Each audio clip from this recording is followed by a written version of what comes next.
Can I get a show of hands? Who remembers when Form 4 wasn't due until 10 days after the end of the month? Would you believe that that was almost 2 decades ago? And that's really the last time that I remember the SEC making any changes to Forms 4 or Forms 5. And at the time, they didn't really change the forms themselves. All they did was transition to online filing and change the deadline to submit the forms. I don't remember the last time the SEC has made a change to the face of these forms or the information included in them. Today I'm going to talk about 1 proposed change to Forms 4 and 5 and 3 proposed changes to Form 144, which I also don't remember the last time the SEC changed. I do want to emphasize that all of these changes are just in the proposal stage. They have not been finalized yet. The SEC still would have to issue final rules for them to go into effect, and that also means that the SEC still could change their mind about all of this. All right. Change number 1 is that 18 years after Forms 3, 4, and 5 transition to online filing, the SEC has finally proposed to require that Form 144 be filed online. That's right. Right now, Form 144 is still filed in paper format via snail mail to the SEC. And the SEC has proposed bringing Form 144 into the 21st century and requiring it to be filed online. Change number 2 is that the SEC has proposed to change the deadline to file Form 144 to be the same as the deadline to file Form 4. So that would be 2 business days after the transaction reported on the form occurs.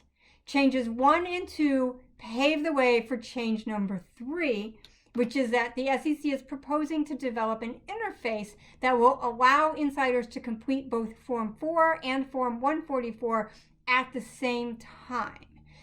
This is in response to requests that the SEC completely eliminate Form 144 and instead just incorporate the Form 144 information into Form 4. The SEC isn't really willing to do that, so this is their compromise position. Unfortunately, I'm not sure how helpful this is going to be. Form 144 is often filed by the broker, and Form 4 is often filed in-house at the company. And so I think because of that, it's not that helpful to have a way to file both forms at the same time. And also, the other problem with this is that in order to use this, you'd have to use the Edgar interface to submit the filing. And I just don't know how many people actually use the Edgar interface to submit their filings. It's kind of clunky, and you can't save your work and come back to it later, so that's kind of inconvenient. I think most companies that submit Form 4 filings do so using a third-party tool that allows them to just create a file and submit it to the SEC. And probably that's what they're going to want to do with Form 144 as well. All right, change number 4.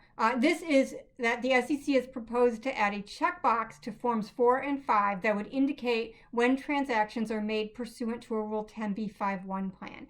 This, I think, is actually a very helpful change. I think it's useful information that investors are interested in and that insiders want investors to know about their transactions. And right now, there's really no way to communicate this except to put that information in a footnote.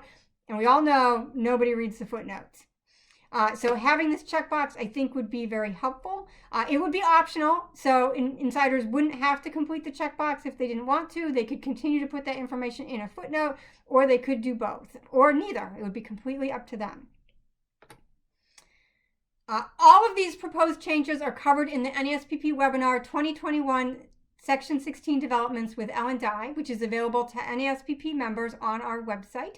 Thanks for watching my video today, and be sure to subscribe to our YouTube channel for more of my quick takes on equity compensation.